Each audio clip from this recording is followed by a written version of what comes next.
요즘처럼 햇살이 따사롭고 봄바람이 살랑이는 날이면 괜히 옛 생각이 납니다.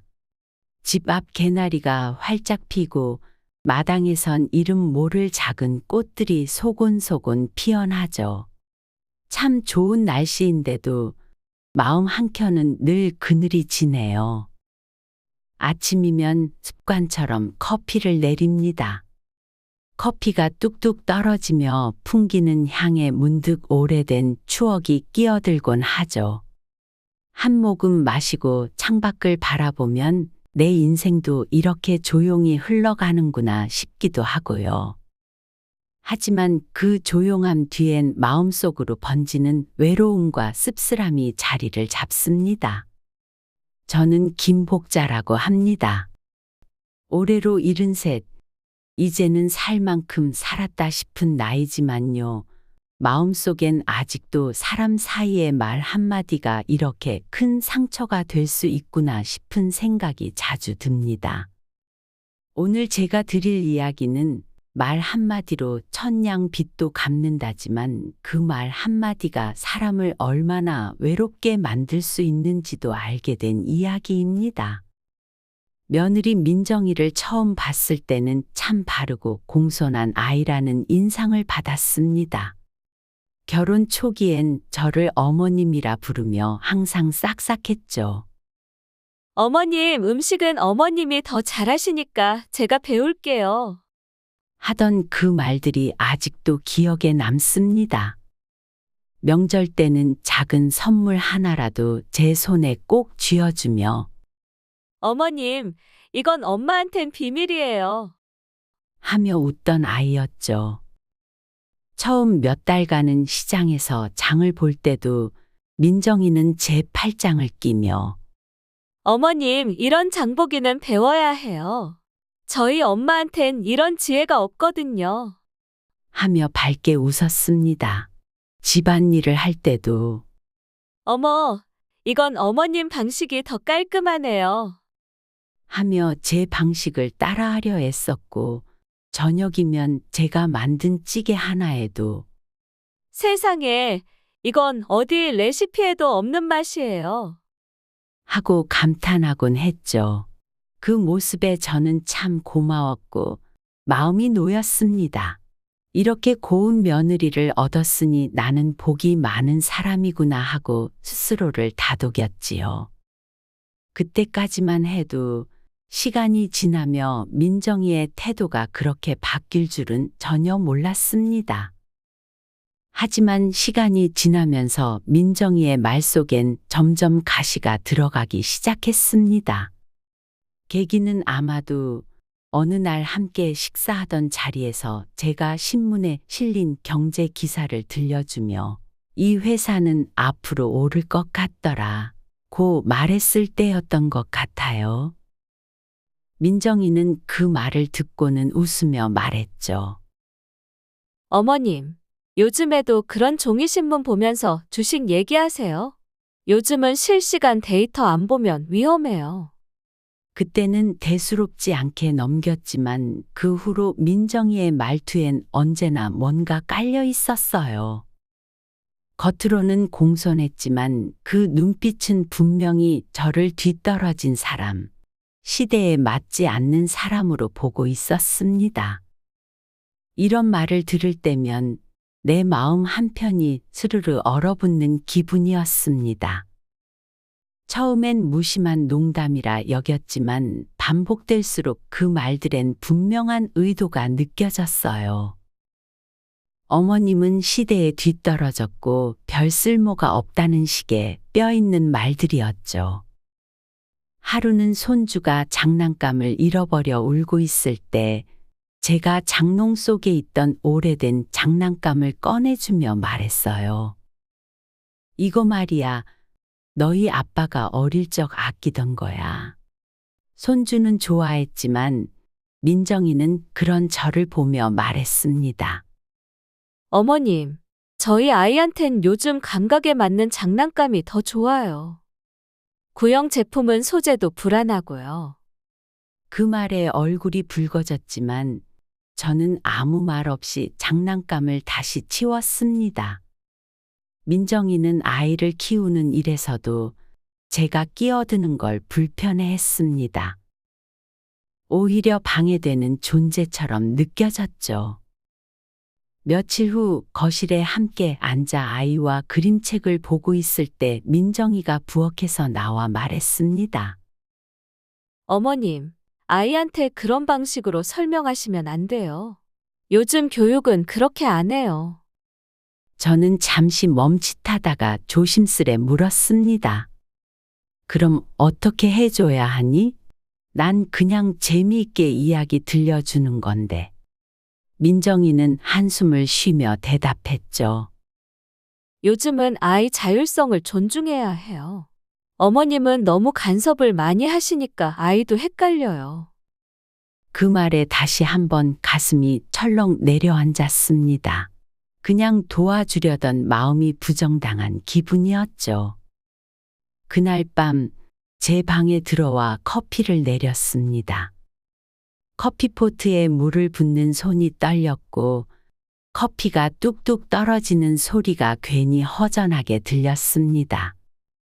한 모금 마시고 창밖을 바라보며 생각했습니다. 나는 이제 여기서 설 자리가 없구나. 저의 마음은 조용히 금이 가기 시작했고 그 틈으로 외로움과 서러움이 스며들었습니다. 하지만 민정이는 몰랐습니다. 제가 그저 과거에만 머물러 있는 노인이 아니라는 걸.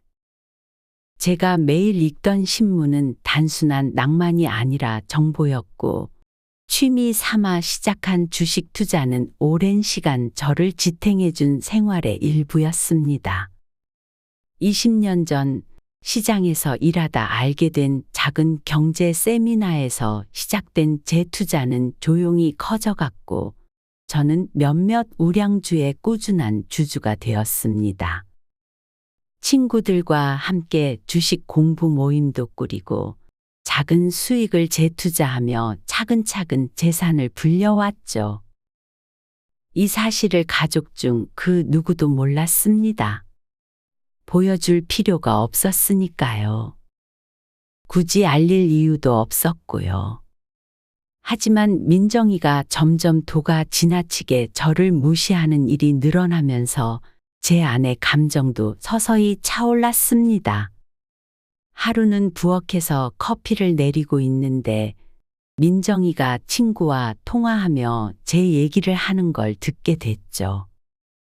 우리 시어머니 아직도 종이 신문 보면서 주식 공부하시겠대. 진짜 구시대지. 그런 걸로 돈 벌 생각을 하다니 참 안 됐지 뭐야. 그 말에 커피포트에 물을 붓던 제 손이 잠시 멈췄습니다. 문득 내가 이 집에서 이 아이에게 얼마나 우습게 비쳤을까 싶어 마음 한가득 서러움이 밀려왔죠.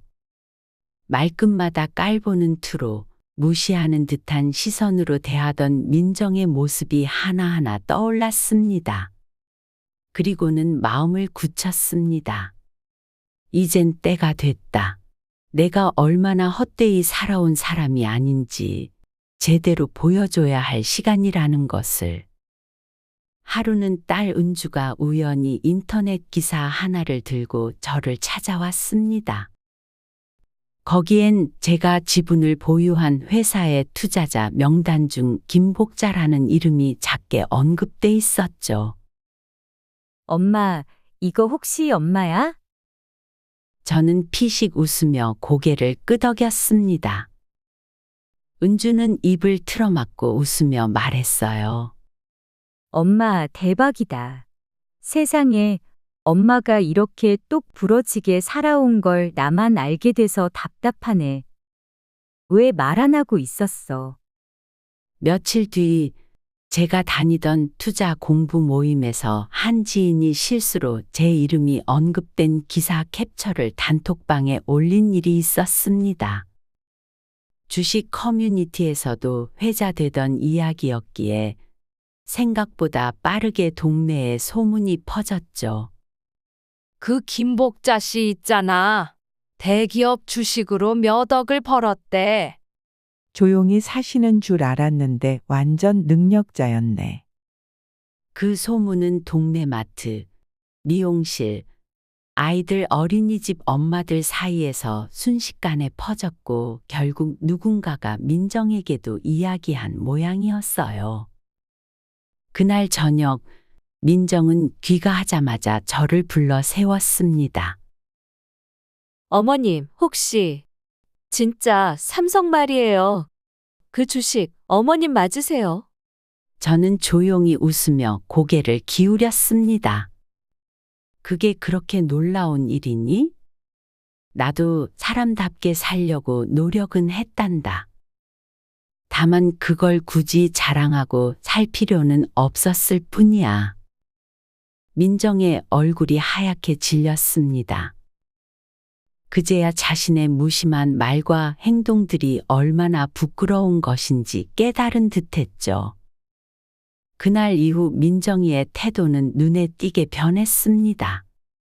어머님, 이 커피 괜찮으세요? 원두 바꿔봤어요. 어머님, 주식 같은 거는 혹시 어떻게 공부하셨어요? 저도 좀 배우고 싶은데요.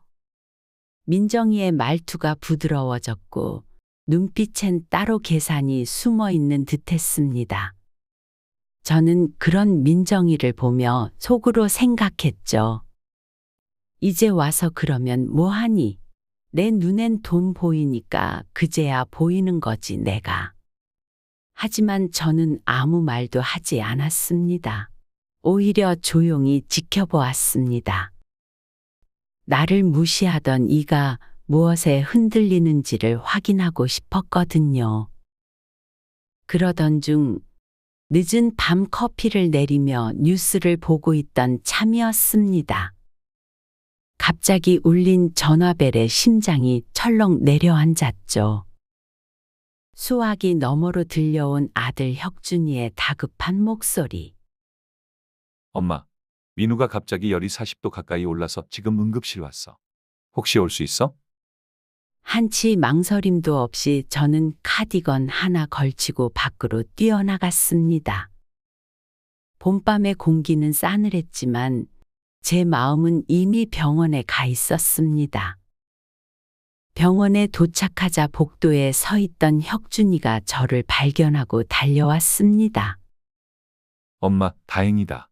민우는 지금 수행 맞고 있어. 민정이는 안에서 간호사랑 얘기 중이고. 그렇게 병실 앞에 서자 안에서 졸린 눈으로 저를 본 손주가 힘겹게 미소 지으며 말했습니다. 할머니, 나 아파요. 미음 끓여줘요. 그 말에 가슴이 울컥해져서 눈물이 핑 돌았지만 저는 애써 웃으며 그의 작은 손을 잡아주었습니다. 그리고 다음 날 아침이 밝고 다행히 손주는 많이 괜찮아진 듯했습니다. 할머니, 병실 앞에서 손주는 저를 보고 웃으며 뛰어왔습니다. 할머니 미음 먹고 싶었어요. 할머니 미음 먹으면 감기 안 걸려요. 그 말에 가슴이 먹먹해졌습니다. 민정이는 말없이 아이를 데리고 병실 안으로 들어갔고 저는 가져온 미음 보온통을 조용히 꺼냈습니다. 민정이는 저를 힐끗 보더니 뜻밖에도 작은 목소리로 말했죠. 어머님, 고맙습니다. 그 순간 저는 느꼈습니다. 이 아이도 결국 내 손길이 필요했구나. 하지만 그 말 한마디에 모든 상처가 지워지진 않았습니다.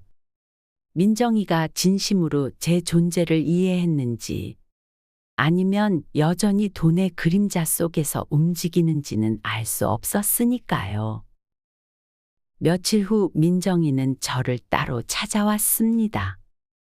그리고 어렵게 말을 꺼냈습니다. 어머님, 제가 그동안 너무 어리석었어요.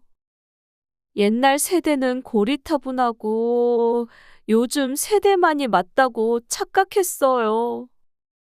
어머님이 하시는 말씀이 처음엔 낡은 이야기 같았는데, 이제는 그 안에 담긴 지혜가 보이기 시작했어요. 제가 너무 겉모습만 보고 판단했어요. 정말 죄송해요, 어머님. 저는 조용히 고개를 끄덕였습니다. 그리고 따뜻한 커피를 한 잔 따라주며 말했습니다. 민정아, 사람은 실수도 하고 실수한 만큼 배울 수도 있지. 너도 나중에 시어머니가 되면 오늘 내 말들이 어떤 의미였는지 더 깊이 알게 될 거야. 그날 이후 민정이는 조금씩 달라졌습니다. 제가 기대는 하지 않았지만 말끝마다 들어있던 가시는 줄어들었고 웃을 때 눈을 마주치는 법도 다시 배워가는 듯했죠. 그리고 저는 다시 커피를 내리며 창밖을 바라봅니다. 봄바람이 커튼을 흔들고 마당에 개나리가 또 한 송이 피었습니다. 그래, 사람을 쉽게 판단하지 말 것. 무식하다, 뒤처졌다 말하기 전에 그 사람 안에 무엇이 있는지를 먼저 보자. 이제는 제가 저 자신을 더 당당히 바라보는 법을 배웠습니다. 그리고 누군가에게 상처받는 말 대신 내 마음을 지키는 단단한 말들을 품으며 살기로 했습니다. 그게 나이 든 사람의 지혜가 아닐까요?